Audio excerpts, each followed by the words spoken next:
Welcome into Believe in Commanders podcast from the Believe Network. We are brought to you by FanDuel, and our pleasure this week, Anthony, to have a very special guest. He is Steve Trout from NFL Films. He is a director with the Hard Knocks program, among many other great ventures he's done. But right now, of course, Hard Knocks NFC East style, baby, this year. Of course, we wish they did it last year at this time for the Commanders' sake, because it has been it's been a rough one. But hey, Steve, thanks for your time, and really love the work you guys do. Guys, it's a pleasure. I'm excited about this. Let's get it going. Yes, indeed. So, look, NFC East, big matchup this week for the Commanders. 2.5-point dogs on the road against the Giants. I love playing the Giants because I scored a lot of touchdowns against those guys. So, I mean, hey, the few things I got to look back on, I got a couple of touchdowns against them. How does going down shooting like these intense moments in these games in the NFL Films moment, in the Hard Knocks moments, how does that kind of come about? What does your process look like on that?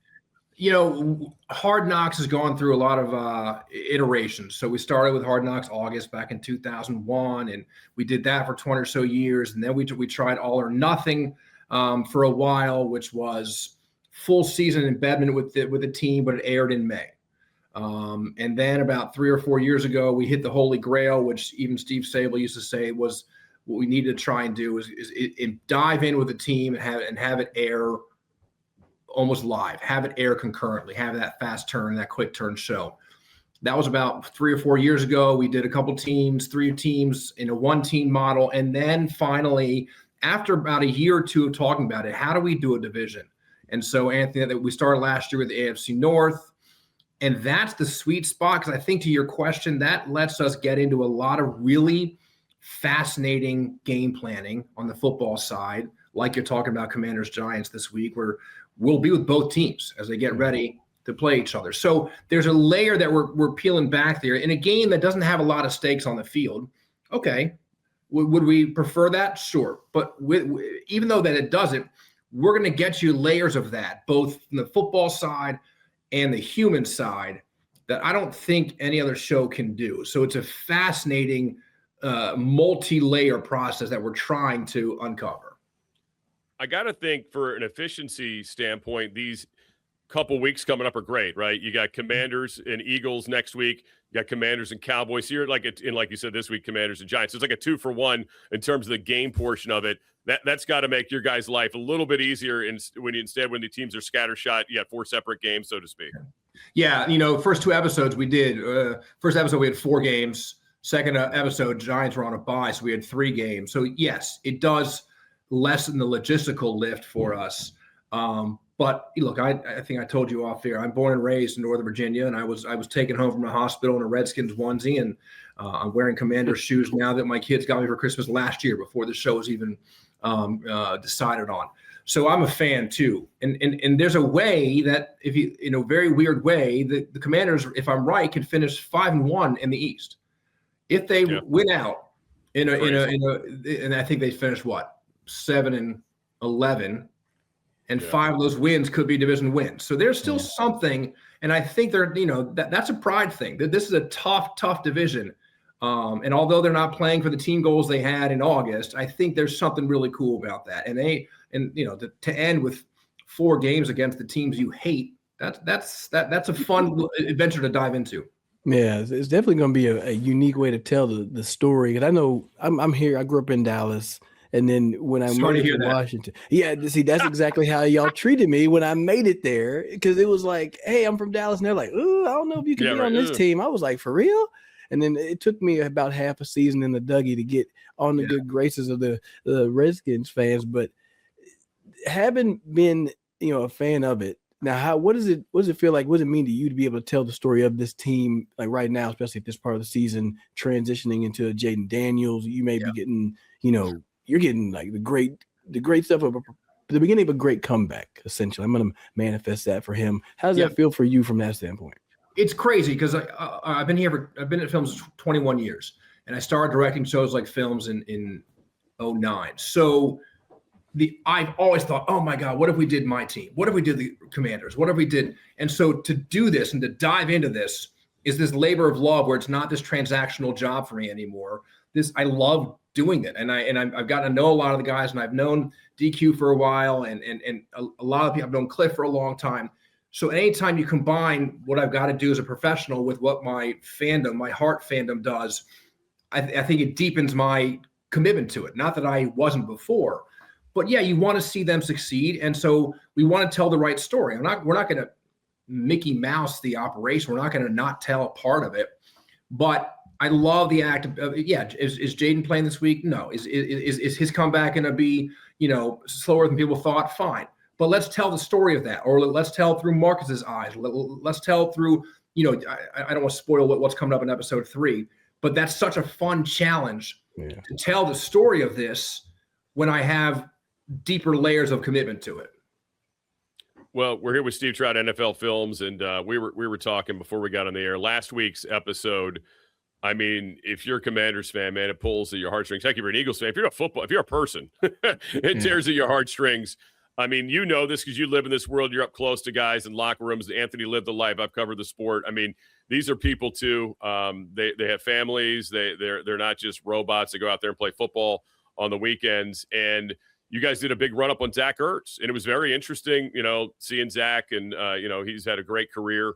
And of course, then what happens on Sunday happens. But this is part of your story going in. It's unfortunate, obviously, that he gets hurt, and it probably, is a career ender at his age, potentially. So that's rough. But, just taking us into that and seeing what you guys had on the sideline. I mean, you can see it on the television broadcast that the team got really emotional, but you guys saw it up close. I mean, what was that like? And I mean, you kind of, I don't want to see you understand why they were maybe not as like into it, if you will, as that game went on. But after that play, it's like the whole air was taken out of that team, because they knew the gravity of it. You just hit what we try and pitch to teams about not making them football robots, Scott. So I think what Hard Knocks has done is done more to humanize elite and professional athletes than any other show. I would like to think that. Yeah, I agree. And Zach was on Eagles Are Nothing. Zach was on Cardinals Hard Knocks. So I've known him for a long time. He's been a part of this. And he is, and you guys know Zach, has to be one of the most stellar human beings, one of the classiest acts walking this planet. And he let us in on that film study that's not for the cameras. He does it every Friday morning. Right. He let us tell his story. We were going to make him a character in episode 2 regardless. Obviously, we hoped he was going to have a great game. And then that happens, and he's wearing a microphone because he's a character. So that's how you're hearing that. I'm there, and I get chills now. Your heart breaks because we're humans. So yes, I know this makes a dramatic turn in an episode, but your first thought is, oh my God, here's 35-year-old Zach. You see how emotional he is. So yes, that's part of our task, is tell the human story of this. And you'll see, like, we didn't add script lines. We didn't want to accentuate it. We didn't want to sensationalize it. It's a dramatic moment on a big stage, and you just got to let it play out. And he was so gracious to let us tell a story.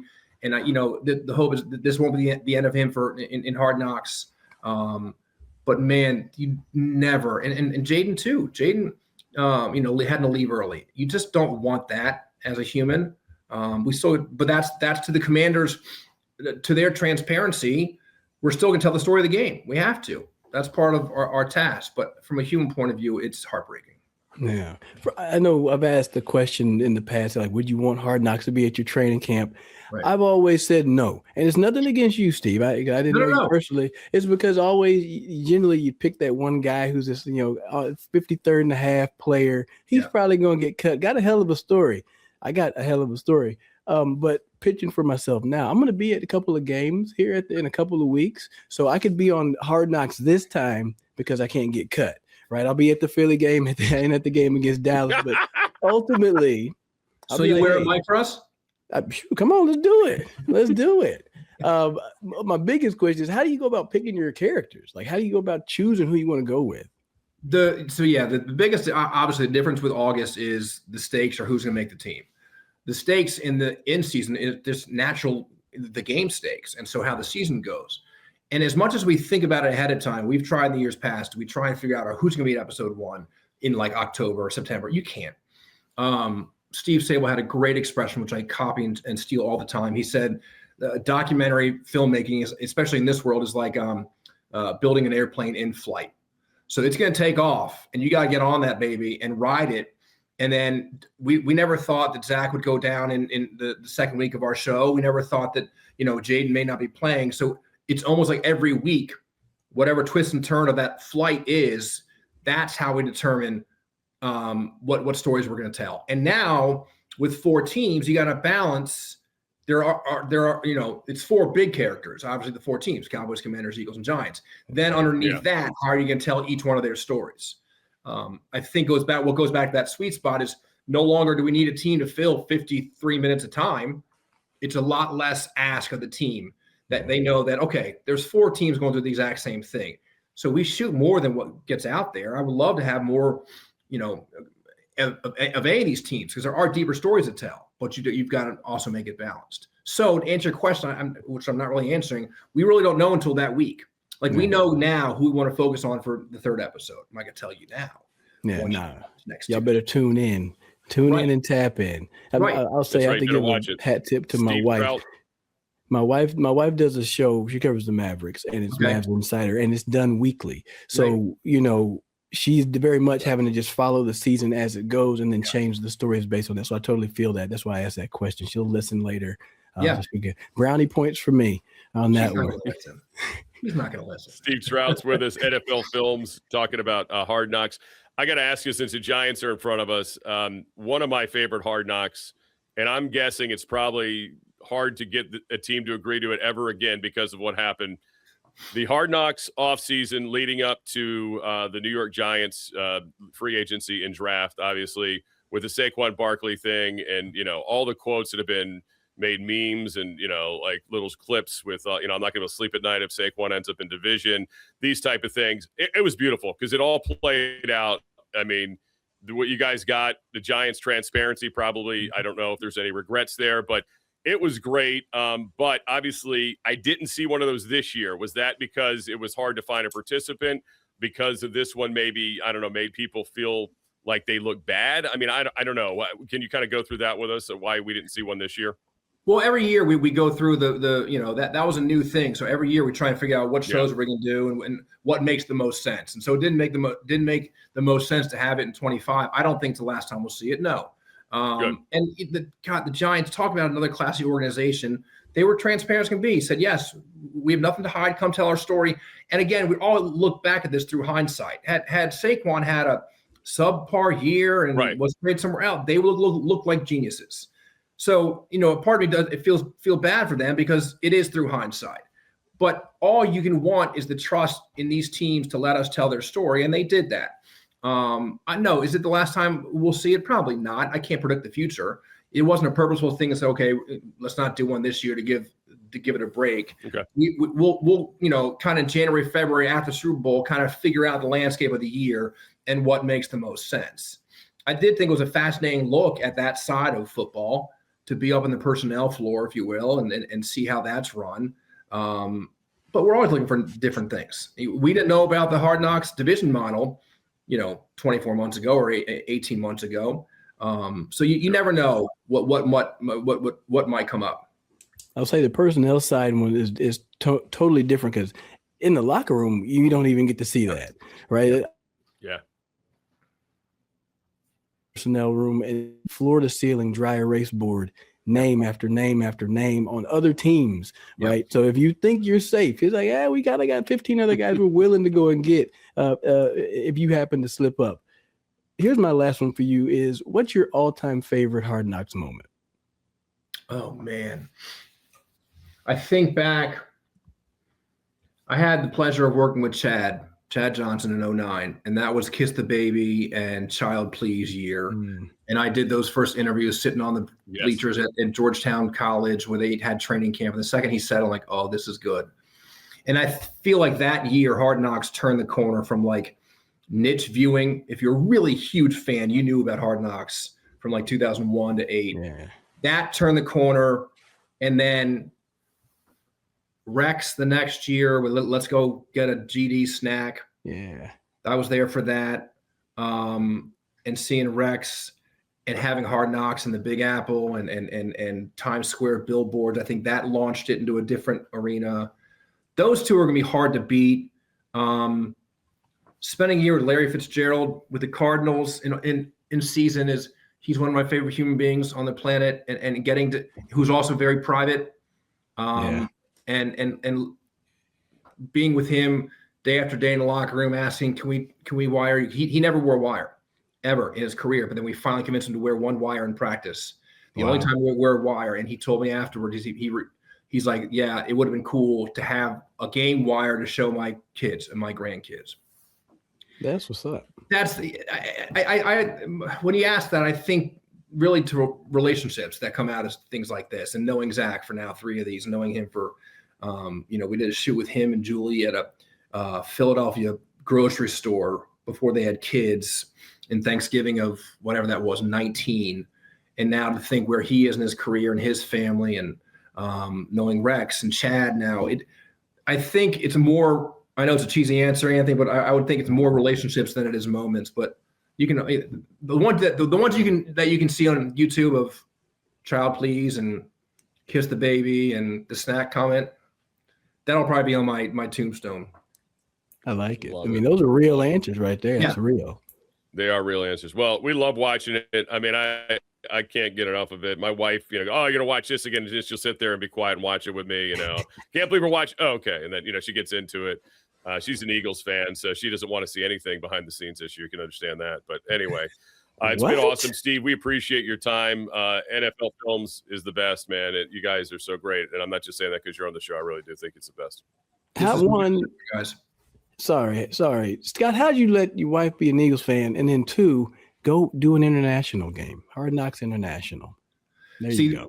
We used to do it. We would embed for those international teams for like a week. I forgot what it was, 6 days of Sunday or something.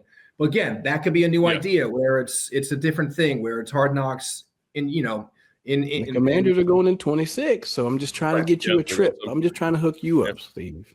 I married a Philly girl too, Scott. I feel your pain. You can't help it sometimes. All right. Well, good stuff, Steve. Thanks a lot for joining us here on Believe in Commanders podcast. Appreciate it. You got it. Thanks again, Steve Trout from NFL Films. Great talking to him and getting some insights on how they go about their work. What a great product that is. All right. Here on Believe in Commanders podcast, let's look at this Giants game.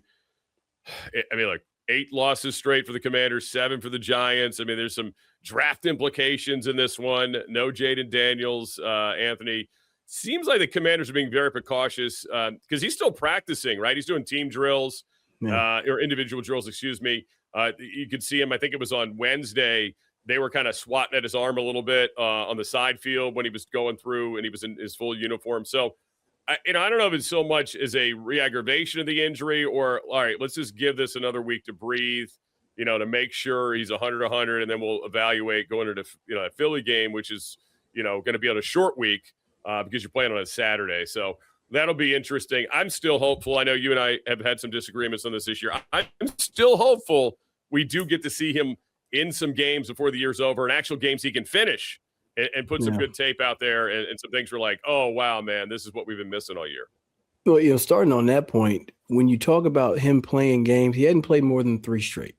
And so if I was going to be, friendly with it, I would say, fine, put him in the last 3 games of the season. That's Philly, Dallas, Philly, right? Short week. And then the game on the road against Philly, simply because I wanted to get past the aggressive Vikings defense and all the blitzing that they did to him. And then you get past having to play at MetLife Field, which is, I think it's very smart. Just even if it's not even a knee, it's just I think it's superstition at this point where you're just kind of like, you know what? I get it. We're not going to put him out there. I think that's a smart thing to do. But I think now they have to reevaluate their normal timeline of recovery from injuries. And whereas I've trusted them and I still do trust them to handle this thing the right way, I think now you just have to add a week, right? Add a little bit extra time to make sure it's not a slight bracing of an injury. I'll tell you about this story. I separated my AC joint. This happened in 2012, my final training camp with the team. And Grant Paulson was being real slick. He was trying to see what my injury was. He reached out his hand to shake my hand. And then I'm from Texas. You kind of got to naturally shake that hand, but I went with the left. I went backhand. And so he was like, And I was like, it's like, it hurts, man. I'm like, you don't know how many pain pills I got going right now. you got to take your time on it. If he comes back, give it the last 2-3 games, but I don't think you got to really rush it. I think there's a lot more things to fix rather than you can fix a lot of things rather than it being in-game play. Unfortunately, you want to see 11-11 action, Scott. No doubt. All right, so Marcus Mariota, wasn't his best day at the office last week. We were just talking about, I think he got really shook after the injury to Ertz in that game, but he'll get all the reps this week, or has gotten all the reps this week to get ready for this Giants team. A Giants team you can certainly run on. A Giants team, that's bad against a run. That front should be better than they are, but they're not playing well. The secondary is not that good. A lot of the things we say about the Commanders, you could say about the Giants in terms of the way they've played this year. But a team that, they've been in games, right? Like the whole thing is they've collapsed late in games. That's why they fired their defensive coordinator recently again after another late game collapse. So, they'll be pesky. You got to think they're coming out of their bye, Anthony. They're looking at this like, hey, let's go get 4 wins down the stretch, right? So I think the Commanders got to be ready for their best punch, and hopefully the Commanders show up, because they frankly didn't look like they showed up in Minnesota, which is not a good thing to be saying this late in the season after you felt like you found yourself. Yeah, especially, you lost and was found, and you're like, damn it, where I put my keys? I need them to find it with the air tags quickly, right? You put it in a different place. You're like, I didn't put it where I normally put it, but I know where they are. It's one of those things. I need the effort to show back up. The game against Denver, the game against Miami, that's the type of team that needs to show up. We look at Marcus Mariota, a couple of his stat lines over there on FanDuel, if you're about that life. His rushing yards, he tends to run the ball. They tend to run that read option with him a little bit more. And so I would say he could get a plus 20, maybe a plus 30. Plus 30 for Marcus Mariota is minus 125 over there on FanDuel. So I think that'd be a good play because you're going to have to keep those defensive ends, keep them on their toes a little bit, right? This isn't a game where I want him to have to drop back and throw the ball 50 times because they have a hell of a pass rush. We know that Dexter Lawrence, you name the people, Brian Burns, and Abdul Carter, all of the top letters in the alphabet, A, B, C, and D are over there. But then on that passing side, he does have to throw the rock a little bit. I kind of like the fact of him getting probably closer to 175. That's at minus 275 right there. I think that's a safe play. The 175 there, and then you go with the, how much I say, 40 yards? No, 20 yards rushing on that one there. You can make a little parlay out of that thing, a little 2-leg same game parlay. That's minus 127. $10. What's $10? Like that. You're doing live math. You don't win that much, but you'd have to. But you don't win that much. But hey, I think that's some simple math. I think you'd see from Marcus Mariota this game. Well, and again, we don't know who the lead back's going to be. If Chris Rodriguez early in this week is dealing with a groin injury. Hopefully that's nothing too serious because he's run it well. Although I thought Bill ran a lot better last week when he got the opportunities. And as we know, if they have to go with more Jeremy McNichols, he's more than capable. But I think no matter who the backs are for the Commanders, they should be able to move the football on this team.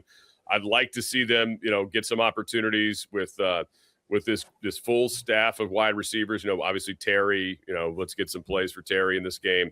Let's see what you can get out of Noah Brown since they're going to play him, although I wanted to see more Traylon Burks.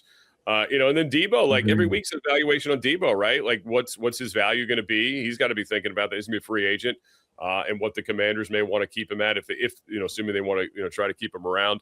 Those are big things as well. And then on the defensive front, man, they got to show some, they got to, some of these, where's Johnny Newton been, man? Like we need Johnny Newton. We need Jordan McGee, these young people we keep screaming about. We want opportunities for. Well, they've been getting them and they just haven't really been showing much. That's the frustrating part. Yeah, they got to make some plays, got to make some splashes because, like you said, it's tough decisions are going to be made, here in the off season because you have to do what you have to do, what is necessary to improve this roster at all costs. At all costs. So when there's some people that are up there and where it's kind of close, you're not really sure what your future is going to be like. These are the weeks that you have to find a way to make a play, and it doesn't mean you got to stretch and go play outside of your mind, but you gotta find a way to get your hand on the football, right? Be that much more active, run around, make some tackles. Can't say make the same mistakes you made in the past, man. These are some real prime weeks to just solidify where you could be in the future. And I like to see it because it helps me fill out my potential roster of the future. You know what I mean? Like we're right now we already know the same positions that we're all looking at, right? Corner, you're looking at, really all secondary. You're looking really everything on the defense. Hell, Rush anybody good on the defense? Like, give me some defenders on offense. I think we're just looking for people to be healthy and maybe a receiver or two. But yeah, it's going to help clarify some things so you can make some noise for yourself, make some hay, and finish with some pride. I know that one of the other discussions with Nick Ashuse was pride or picks. Pride or picks. What are you playing for? You definitely got to play for pride if you're on the field. The front office will handle the picks thing, but you got to definitely play with some pride. Well, listen, we've seen, I think you know this because you live this world. Guys in the NFL don't give a crap about the draft. They're not looking to help your draft situation. They may not even, because that may cost them a job, and it may cost them a job if they don't play well elsewhere, right? If you're being evaluated by everyone, not just your own team. So it's one of the dumber things we talk about this time of year in the NFL because the players on the field do not care. Now, you can manipulate it as much as you want as a front office, I suppose, but it's not the NBA where you can really do it really easily because there's so fewer guys that are, that you can pull off the court that will really change a game. Pro football, man, you be careful you're pulling off the field because the dude behind him may be pretty damn hungry and may go out there and actually change the game for you. So I've never been one that's talked a lot about that. Again, the Pittsburgh Steelers missed out on O.J. Simpson. They turned out okay in the 70s. They did some good things. There's other teams that thought they got lucky by winning, by getting the number 1 overall picks, and they've screwed it up too. So, I mean, again, the smarter run franchises tend to be smarter over time, regardless of where they draft. I will say this. I agree with you on that. Like, you see some organizations are just consistently good, even if they're consistently average. But I'd rather, you almost rather be 8-8 than being always picking top 10 because you have to be pretty bad to always pick that far down. So like the good thing I feel, the positive part about this roster is that, hey, you're having a crappy season. It means you're going to maybe get a little bit of an easier schedule next season, and it may work out in your favor. So, you maybe that is in play, but you still want to put some good things out there on tape. You want to make sure you're part of this ride next year, but you don't want to losing sucks. Like, you don't think that Cleveland is going to go from first overall pick to Super Bowl champion in the same year. It doesn't happen like that. It takes a little bit of time. All right. Well, Commanders 2.5-point underdog on FanDuel right now on Sunday. Of course, Jackson Dart. This is a guy who takes some chances, like literally with his body and with throws. I mean, he's not afraid of the contact. You got to be ready for this guy. He'll run. I mean, they got to be ready for a running quarterback this week. And, they saw a little bit of that with J.J. McCarthy last week. But this is a little different kind of running, Anthony. There's a guy, I don't know if you ever saw this when you were in the league. Was there any guys like lowering their helmets like this dude does? It looks like he's looking for the Tim Tebow. It was like Taysom Hill. He's like Taysom Hill. But, like, Taysom did it because he only had like 3, 4, maybe 7 carries in the game. Yeah. Jackson, you're supposed to play all 60, 70 of these things. You don't really need to do that. He'll learn. He'll learn. Bobby Wagner, Kane Madrano, Jordan McGee, right? Fly around, get a hold of the guy, man. You have to make sure that he understands that this is not allowed. You're not allowed to go and run on this defense freely like that. So I'm sure they'll show up and make an example of him. All right. Well, looking forward to it. Again, give us a like, follow, and comment, please. Believe in Commanders podcast, part of the Believe Network. Again, brought to you by FanDuel. For the former Washington Redskin, Anthony Armstrong, I'm Scott Jackson. Till next time, we'll talk to you guys on Monday after hopefully a Commanders win. We'd like to talk about a win on Monday, Anthony. That would be a nice change. I will claim that. Yes, indeed. Y'all be good. Stay safe. Peace out.